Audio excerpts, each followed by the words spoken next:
The day my father died, my stepmother didn't shed a single tear. Instead, she stood in his study, perfectly manicured nails tapping against his mahogany desk, already making plans to modernize the house he had loved so dearly. I was 26, still raw with grief, when Diana started dismantling my childhood home piece by piece. Every antique, every family heirloom, everything that whispered of history and memory, she marked for sale with cold efficiency. "It's all so dreary," she would say, waving her hand dismissively at the carefully curated art collection my father had spent decades building. "This house needs a fresh start." What she meant was that she needed to erase every trace of my father's first wife, my mother, and the life they had built together. The painting hung in my father's study for as long as I could remember. It was an unusual piece, dark and moody, depicting what appeared to be a medieval banquet scene. My father had acquired it at an estate sale 20 years ago, drawn to its mysterious atmosphere and intricate details. "There's something special about this one, Sophia," he used to tell me, his eyes twinkling with that familiar excitement he got when discussing art. "Look at the brushwork, the composition. Someone very talented painted this, someone who knew exactly what they were doing."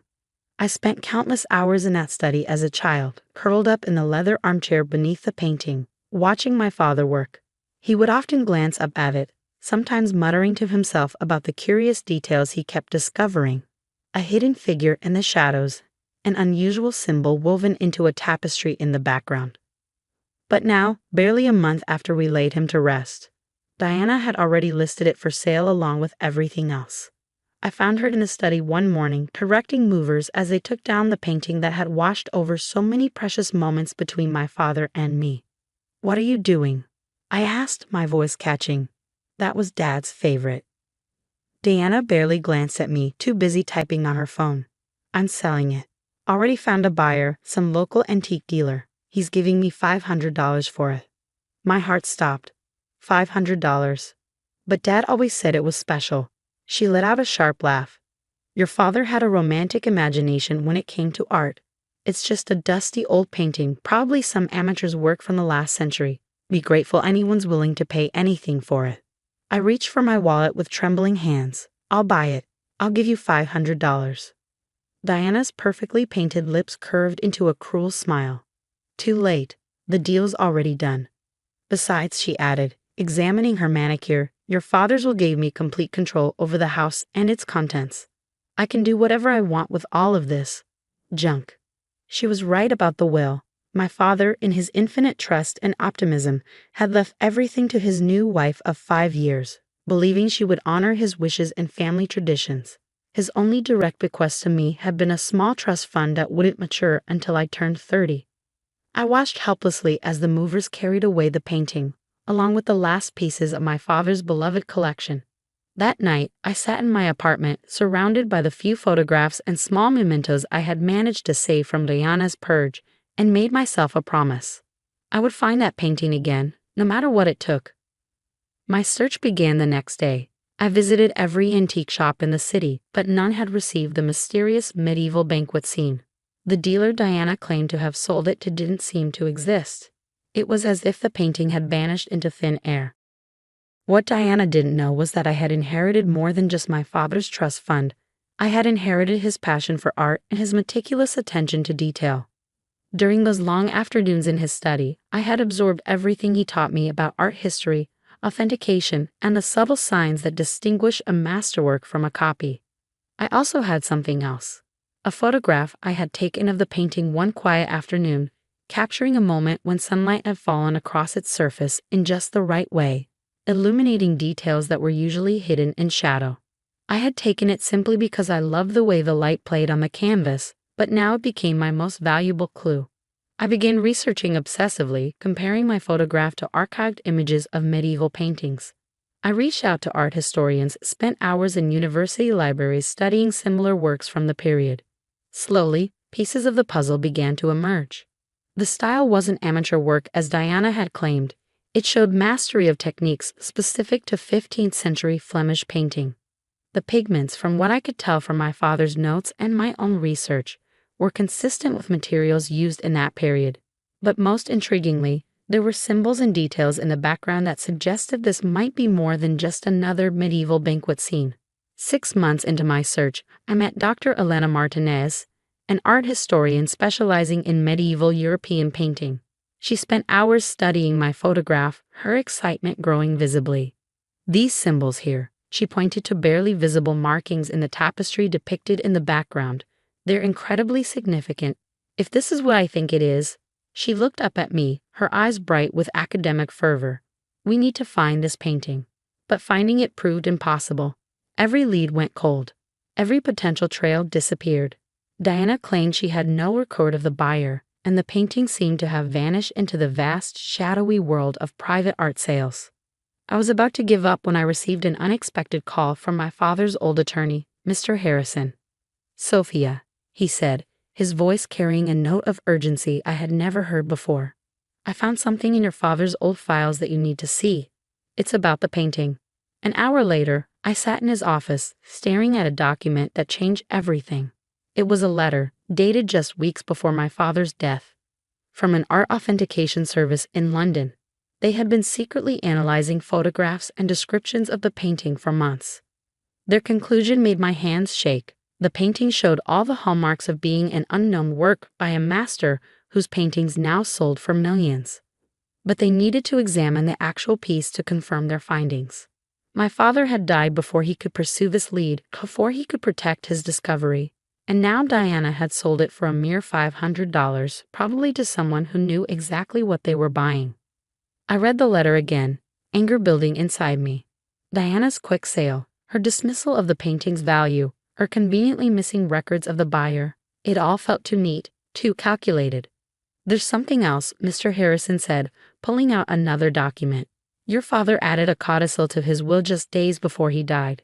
It was supposed to be about the painting, but he passed before it could be properly executed and witnessed." He paused, adjusting his glasses. However, he did leave this note with it. The note was in my father's familiar handwriting, already shaky from his illness.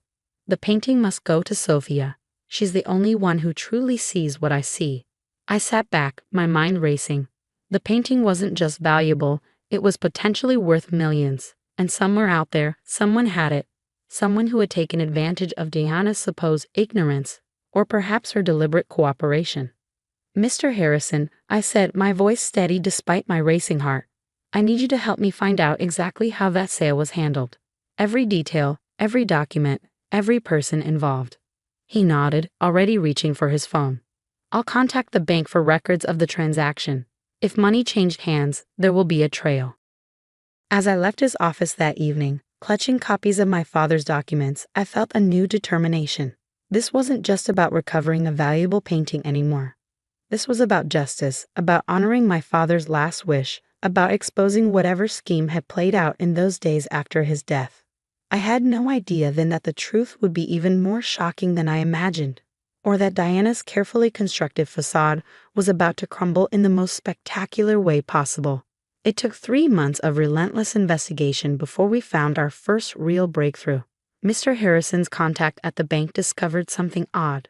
The day after the painting's supposed $500 sale, a wire transfer of $200,000 had been deposited into an offshore account linked to Diana. "That's not all," Mr. Harrison said, spreading documents across his desk. "The account was opened by a shell company registered to Marcus Bennett." The name hit me like a thunderbolt.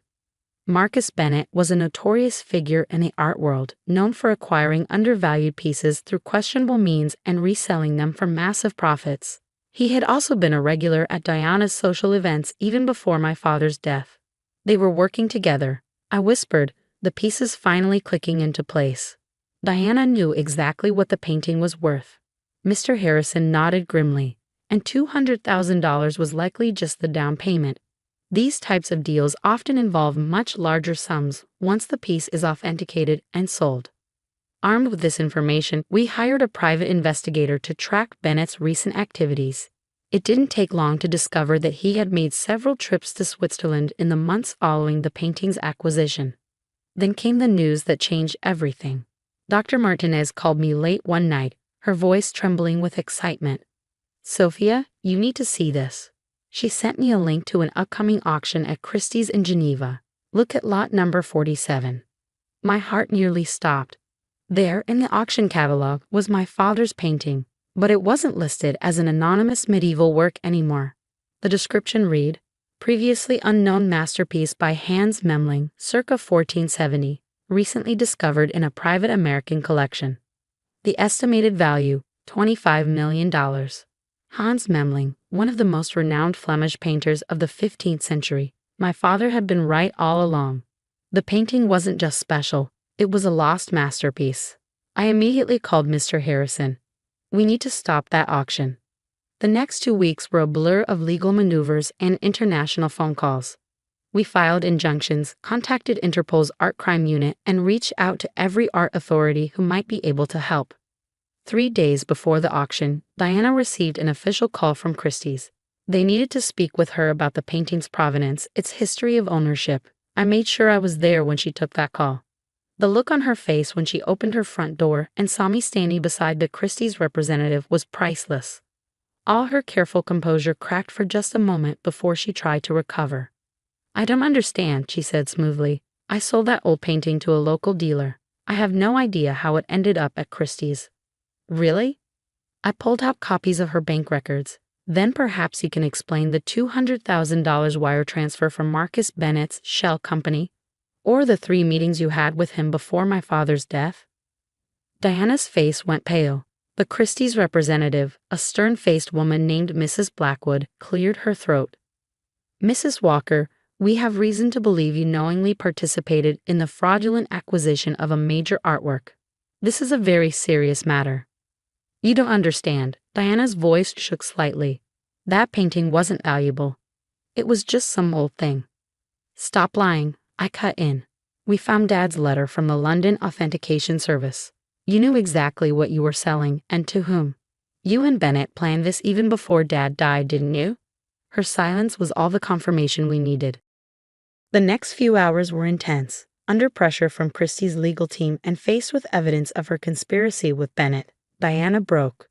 She admitted everything. How Bennett had recognized the painting during a dinner party, how they had planned to wait until my father's death to make the sale look legitimate, how they had arranged the fake $500 transaction to cover the real deal.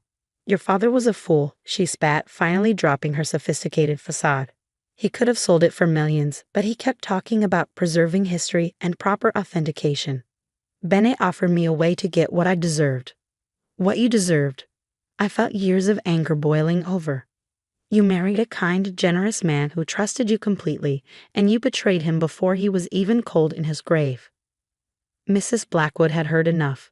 Christie's immediately pulled the painting from the auction.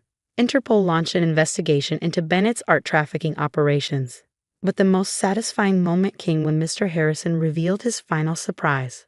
"Remember that unfinished codicil to your father's will?" He pulled out a document with a flourish. It may not have been properly witnessed for the painting, but it was valid for everything else. "Your father changed his mind about leaving the house and its contents to Diana. The only reason we couldn't execute it immediately was that the painting needed special designation as a potentially significant artwork." Diana's face turned an interesting shade of gray as she realized what this meant. Not only was she facing criminal charges for art fraud, but she had also lost her claim to my father's estate. The painting was recovered from Bennett's Geneva vault and returned to its rightful place, not on the auction block, but in a special exhibition at the Metropolitan Museum of Art. "Unknown Memling masterpiece discovered" rigged the headlines. My father's name was credited with its preservation and discovery. I stood in the museum on opening day, watching visitors marvel at the painting that had once hung in my father's study.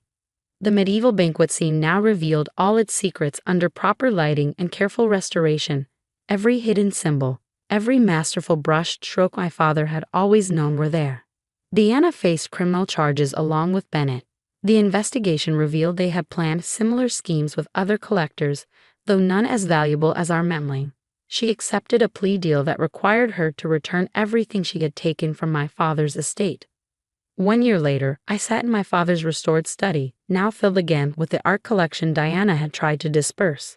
The Memling's place on the wall was empty. It belonged to the world now, telling its story to thousands of visitors at the Met. But I didn't mind.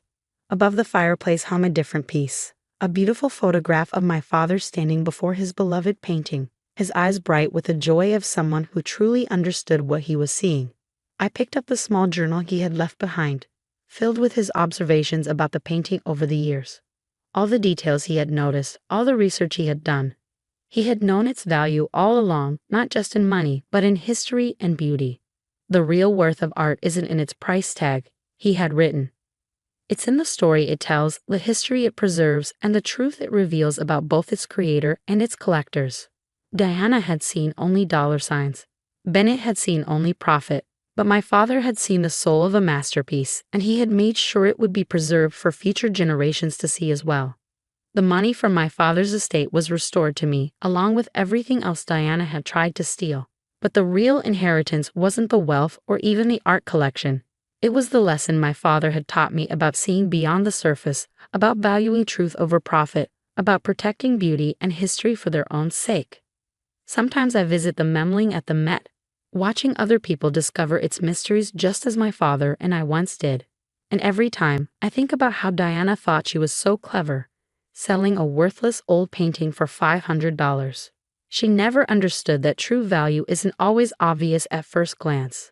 Sometimes it hides in plain sight, waiting for someone with the patience and wisdom to recognize it. My father had that gift, and in teaching it to me, he left me something far more precious than any painting. He left me the ability to see beauty and truth where others saw only profit. The painting now bears a small plaque that reads, "Discovered and preserved by William Parker." Somewhere, I know my father is smiling, pleased that his beloved masterpiece finally has the audience it deserves, telling its story to the world just as he always knew it would.